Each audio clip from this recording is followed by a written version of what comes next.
flapping up. That tells you the turbulence that's going on in the air as you get close to one another. Tell you who has the best closing car in this group, and that is Paul Menard. Menard in that bright yellow 21, he can just whip right up on a single car or the pack.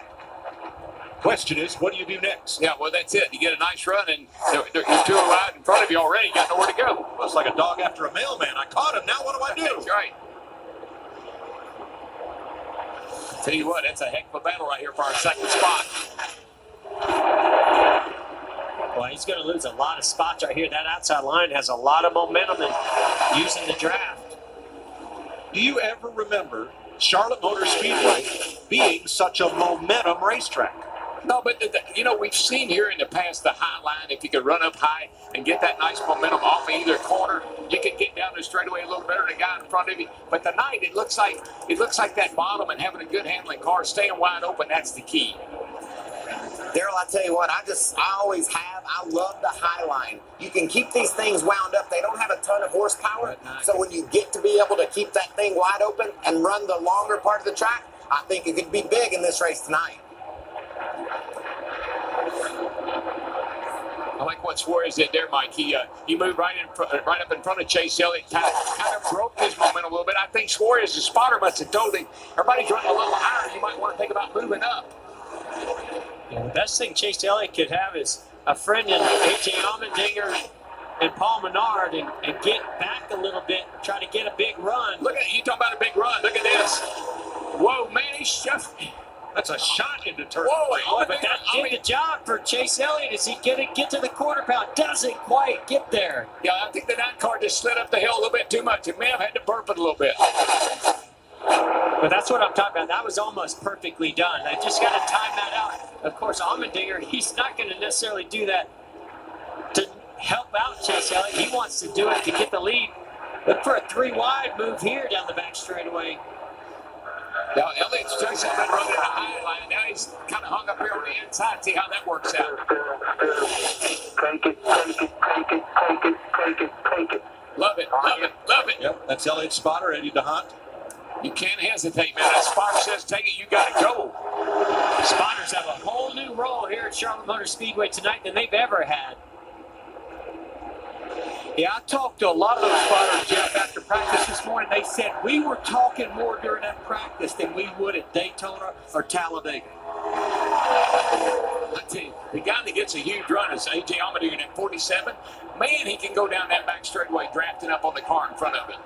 And that high line really pays off down the straightaway. He is all over the back of Suarez. He's about had Suarez passed a couple of times and had to fall back in line. Wow, Suarez is going to get the lead back from Chase Elliott, all from that momentum that was built off the outside by Allmendinger, giving him a shove. Allmendinger closes at 3.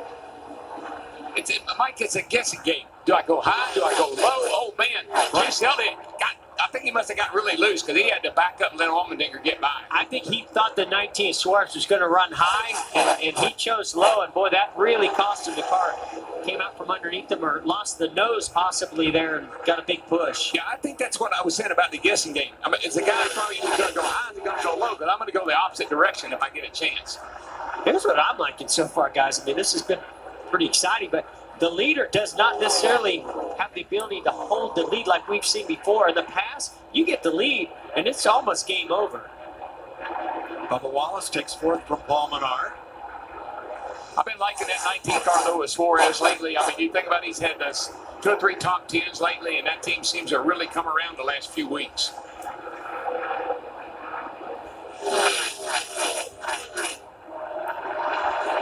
A Toyota leading 3 Chevrolets and a Ford.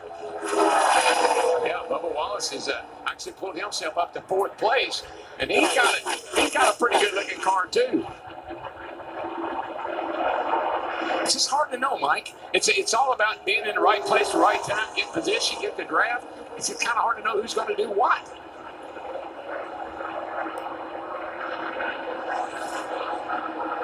I do believe those Suarez figured out that he running that low line was hurting him every now and then, and he moved up quite a bit. 2.5 laps to go. A.J. Allmendinger won this race back in 2008. Suarez was last year's winner. I think, oh, we got one in the wall. It's Paul Menard. Menard up into the wall just a little bit there. Not serious, but enough to slow him down.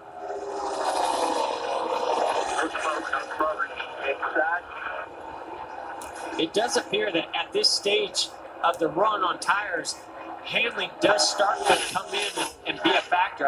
They might be wide open, but they can't run wide open right behind one another. So that's why lane choice is important. Menard falls back to 8th behind it. Byron, Almirola, and Busher. I wish you'd look how high A.J. Allmendinger is. He's all but rubbing the wall trying to get a run off of turn 4 to get up here to Suarez. 1 to go in stage 2.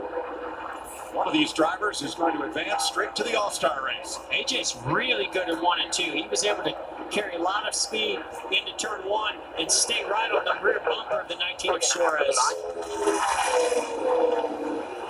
Into turn 3, Wallace looking underneath for 3rd, but only one position matters. Allmendinger sweeps up high, can't get back to the bottom again, and Daniel Suarez wins stage 2.